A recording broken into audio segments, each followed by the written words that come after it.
తెలంగాణలో మరో ఎన్నికల పోరు రసవత్తరంగా సాగింది. పార్లమెంట్ ఎన్నికల్లో ఓటర్లు తమ తీర్పును నమోదు చేశారు.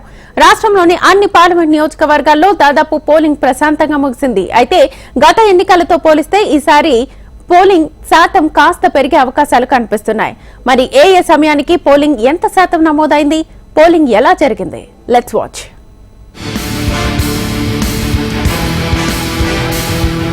తెలంగాణలో పార్లమెంటు ఎన్నికల పోరు సాఫీగా సాగింది. మధ్యాహ్నం 1 గంట వరకు 40% పోలింగ్ నమోదైనట్లు ఈసీ తెలిపింది. ఉదయం 7 గంటల నుంచి ప్రారంభమైన పోలింగ్ మధ్యాహ్నం 1 వరకు 40% చేరింది. తొలి 3 గంటలు మందకొడిగా సాగిన పోలింగ్ ఉదయం 11 గంటల తర్వాత పుంజుకుంది.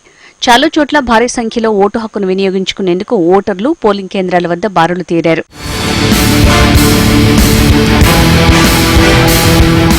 తెలంగాణ వ్యాప్తంగా పోలింగ్ ప్రశాంతంగా జరిగిందని సీఈఓ వికాస్ రాజ్ తెలిపారు. మధ్యాహ్నం 1 గంట వరకు 40% దాటిందన్నారు.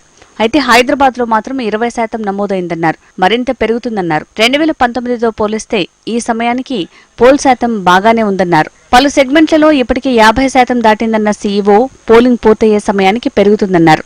పలు చోట్ల ఫిర్యాదులు వస్తున్నాయని, హైదరాబాద్ పార్లమెంటు పరిధిలో బీజేపీ అభ్యర్థిపై కేసు నమోదు చేశామన్నారు. అటు జహీరాబాద్, నిజామాబాద్ లో కేసులు వచ్చాయి. వచ్చే ఫిర్యాదులపై విచారణ చేస్తున్నామన్నారు సీఈఓ వికాస్ రాజ్. ఉదయం 7 గంటలకు మొదలైన పోలింగ్ సాయంత్రం 6 గంటలకు ముగిసింది. ఓటు హక్కును వినియోగించుకునేందుకు ఓటర్లు పోలింగ్ బూత్లలో బారులు తీరారు. ఉదయం 7 గంటల నుంచి సాయంత్రం 3 గంటల వరకు రాష్ట్ర వ్యాప్తంగా 51.89% పోలింగ్ నమోదైనట్లు అధికారులు ప్రకటించారు. ఇప్పటివరకు అత్యధికంగా మెదక్ జిల్లాలో 70% పోలింగ్ నమోదు కాగా, అత్యల్పంగా హైదరాబాద్ జిల్లాలో 32% పోలింగ్ నమోదైనట్లు అధికారులు వెల్లడించారు.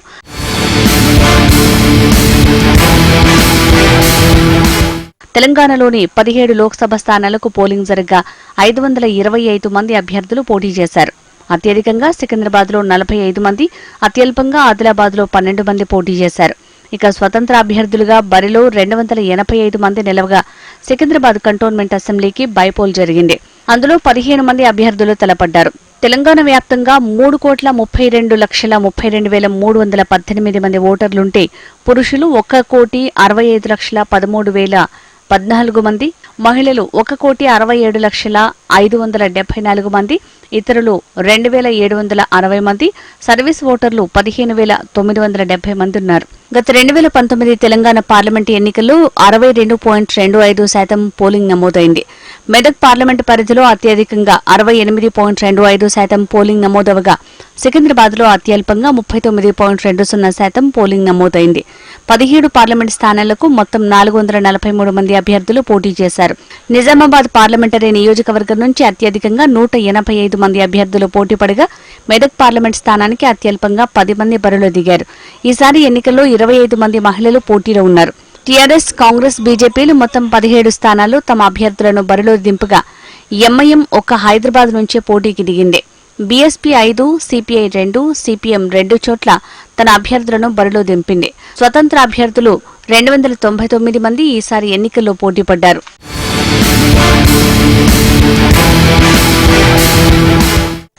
తెలంగాణ పార్లమెంట్లో 2014 ఎన్నికలతో పోలిస్తే 2019లో పోలింగ్ శాతం గణనీయంగా తగ్గింది.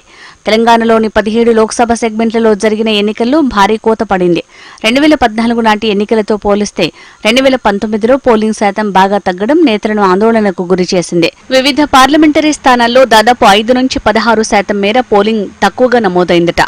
2014లో 70.75% పోలింగ్ నమోదైతే 2019లో 62.25% పోలింగ్ నమోదైంది. అంటే 8.50% ఈసారి ఓటింగ్ తగ్గింది. ఈ లెక్కన లక్షలాది ఓటర్లు తమ ఓటు హక్కును వినియోగించుకోలేకపోయారు.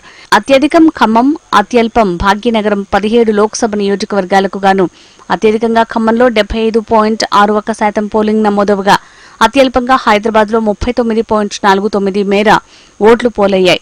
మల్కాజిగిరి సెగ్మెంట్లో 42.75, సికింద్రాబాద్ సెగ్మెంట్లో 45% ఓటింగ్ నమోదైంది. 17 లోక్సభ స్థానాలకు గాను సికింద్రాబాద్, హైదరాబాద్, మల్కాజిగిరి, భాగ్యనగర్ పరిధిలో ఉన్నాయి. మిగతా 14 స్థానాల్లో 50%కి మించి పోలింగ్ నమోదైతే, నగరంలోని ఈ 3 నియోజకవర్గాల్లో 50% లోపు మాత్రమే ఓట్లు పోల్ కావడం గమనార్హం.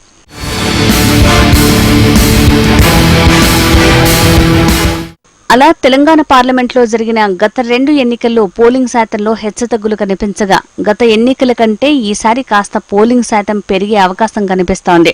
సాయంత్రం 5 గంటల వరకు 61.16% పోలింగ్ నమోదైంది.